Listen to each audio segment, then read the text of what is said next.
तो दोस्तों आज हम राजस्थान वन रक्षक एवं वनपाल के लिए 40 इंपॉर्टेंट प्रश्नों के बारे में बात करेंगे और ये सभी प्रश्न मोस्ट इंपॉर्टेंट सिलेक्टेड प्रश्न हैं, इसलिए वीडियो में अंत तक बने रहे। तो चलो वीडियो को शुरू करते हैं। तो आपका पहला सवाल है कि नर्तकी की कांस्य की मूर्ति किस स्थल से प्राप्त हुई है। तो यह प्राप्त हुई है मोहनजोदड़ो से। ठीक है, मोहनजोदड़ो से क्या प्राप्त हुआ है, तो नर्तकी की कांस्य की मूर्ति है जो प्राप्त हुई है।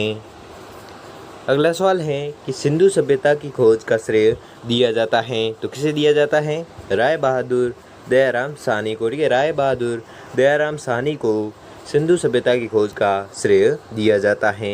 किसे, राय बहादुर दयाराम साहनी को दिया जाता है।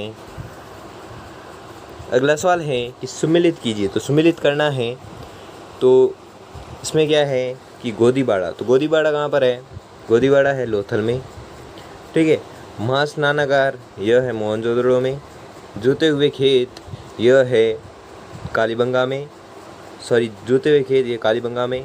और श्रमिक आवास, तो श्रमिक आवास है हड़प्पा में। ठीक है, तो ये आपकी मिलान हुई और इसलिए आपका सही जवाब होगा ऑप्शन नंबर 4। ठीक है, ऑप्शन नंबर 4 आपका राइट आंसर हो जाएगा। तो आपस से बता देता हूँ, देखो अ में डी आंसर है, जैसे गोदीबाड़ा है जिसमें लोथल। ठीक है, गोदीबाड़ा कहाँ पर है, लोथल में।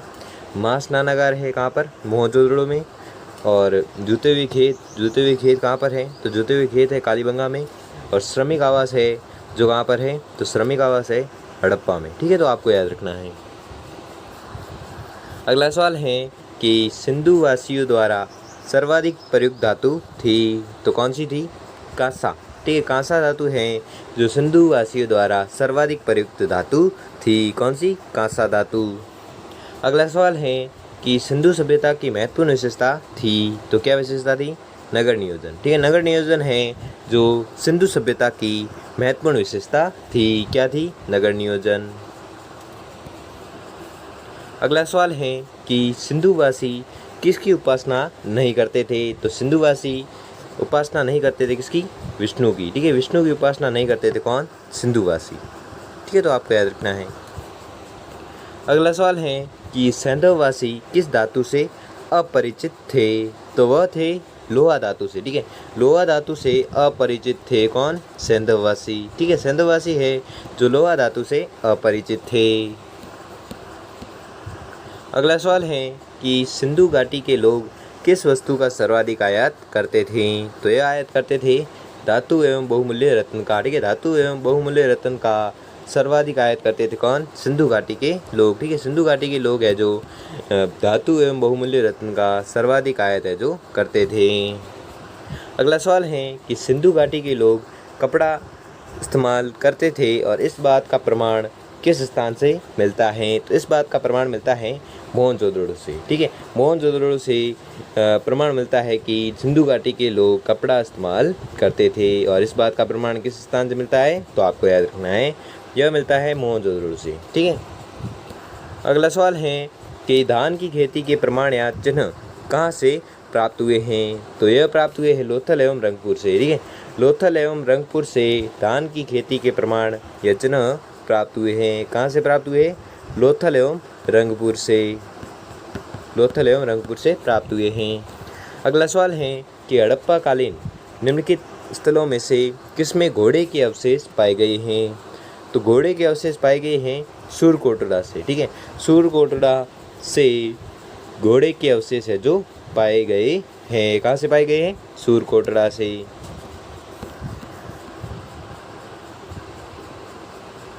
इसे जूम आउट कर देते हैं।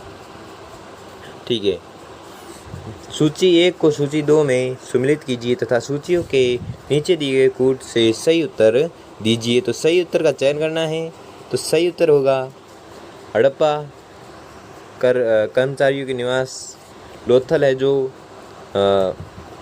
गोदी, और कालीबंगा है जो, कालीबंगा जो है वह है जूता हुआ खेत, और मोहनजोदड़ो जिसे प्राप्त हुई है नर्तकी की आकृति। क्या है, वापस से देख लेते हैं। तो आपका सही जवाब होगा ऑप्शन नंबर 4। ठीक है, ऑप्शन नंबर 4 हो जाएगा सही आंसर, जिसमें वापस से देख लेते हैं कि हड़प्पा है जो हड़प्पा से क्या प्राप्त हुआ है, कर्मचारियों के निवास प्राप्त हुए हैं। ठीक है, लोथल से क्या प्राप्त हुआ है, तो लोथल से प्राप्त हुआ है गोदी। ठीक है, कालीबंगा से क्या प्राप्त हुआ है, जूता हुआ खेत प्राप्त हुआ है। ठीक है, मोहनजोदड़ो से क्या प्राप्त हुआ है, तो मोहनजोदड़ो से प्राप्त हुआ है नर्तकी की आकृति। ठीक है, तो आपको याद रखना है और आपका सही जवाब होगा ऑप्शन नंबर 4। अगला सवाल है कि निम्नलिखित में से मोहनजोदड़ो जाने वाला पहला व्यक्ति कौन था। तो मोहनजोदड़ो जाने वाला पहला व्यक्ति था राखलदास बनर्जी। ठीक है, राखलदास बनर्जी है जो मोहनजोदड़ो जाने वाला पहला व्यक्ति था। कौन था? राखलदास बनर्जी। अगला सवाल है कि हड़प्पा काल की एक अत्यंत उन्नत जल प्रबंधन व्यवस्था निम्नलिखित में से किस स्थान की खुदाई से प्राप्त हुई है। तो यह प्राप्त हुई है धोलावीरा। ठीक है, धोलावीरा से वापस से प्रश्न पढ़ते हैं कि हड़प्पा काल की एक अत्यंत उन्नत जल प्रबंध व्यवस्था निम्नलिखित में से किस स्थान से प्राप्त हुई है। निम्नलिखित में से किस स्थान की खुदाई से प्राप्त हुई है। तो यह प्राप्त हुई है धोलावीरा। ठीक है, तो धोलावीरा से क्या प्राप्त हुआ है तो बता देता हूँ। धोलावीरा से प्राप्त हुआ एक अत्यंत उन्नत जल प्रबंध व्यवस्था। ठीक है, एक अत्यंत उन्नत जल प्रबंध व्यवस्था है जो धोलावीरा से प्राप्त हुई है। ठीक है, तो आपको याद रखना है। अगला सवाल है कि कौन सी फसल सिंधु घाटी सभ्यता के लोगों द्वारा उत्पादित नहीं की जाती थी। तो वह थी दालें। ठीक है, दालें हैं जो सिंधु घाटी सभ्यता के लोगों द्वारा उत्पादित नहीं की जाती थी। क्या नहीं की जाती थी? दालें। अगला सवाल है कि भारत की प्राचीनतम सभ्यता के लिए सिंधु सभ्यता नाम सर्वप्रथम दिया। तो सर्वप्रथम किसने दिया था? मार्शल ने। ठीक है, तो मार्शल ने सिंधु सभ्यता नाम है जो सर्वप्रथम दिया था। किसने दिया था? मार्शल ने। अगला सवाल है कि हड़प्पा नगर में R37 था। तो R37 क्या था? सामूहिक कब्रिस्तान। ठीक है, सामूहिक कब्रिस्तान था। जैसे क्या कहते थे हड़प्पा नगर में? R31 था। ठीक है, जैसे जो क्या था? सामूहिक कब्रिस्तान था।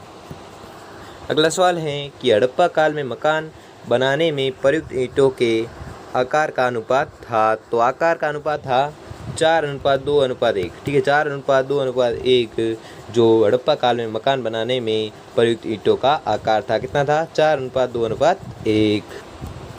अगला सवाल है कि यह स्नानागार विश्व का एक आश्चर्यजनक निर्माण है।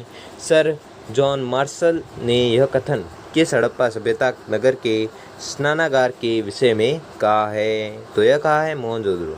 ठीक है, मोहनजोदड़ो हड़प्पा सभ्यता नगर के स्नानागार के विषय में कहा है। वापस से प्रश्न पढ़ते हैं कि यह स्नानागार विश्व का एक आश्चर्यजनक निर्माण है। ठीक है, यह स्नानागार विश्व का एक आश्चर्यजनक निर्माण है। सर जॉन मार्शल ने यह कथन किस हड़प्पा सभ्यता नगर के स्नानागार के विषय में कहा था। तो यह कहा था मोहनजोदड़ो के स्नानागार के विषय में कहा था। क्या कहा था? यह स्नानागार विश्व का एक आश्चर्यजनक निर्माण है। और यह किसने कहा था?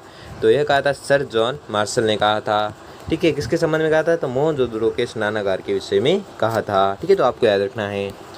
अगला सवाल है और आज का अंतिम सवाल है कि हड़प्पा सभ्यता की लिपि थी। तो हड़प्पा सभ्यता की लिपि क्या थी? तो उनकी लिपि थी भाव चित्रात्मक। ठीक है, भाव चित्रात्मक है जो हड़प्पा सभ्यता की लिपि थी। ठीक है, हड़प्पा सभ्यता की लिपि कैसी थी? भाव चित्रात्मक। ठीक है, तो दोस्तों आपको वीडियो कैसा लगा हमें कमेंट बॉक्स में कमेंट करके जरूर बताइए। अगर आपको यह वीडियो थोड़ा सा भी हेल्पफुल लगा हुआ तो वीडियो को लाइक और चैनल को सब्सक्राइब कर लीजिए। धन्यवाद।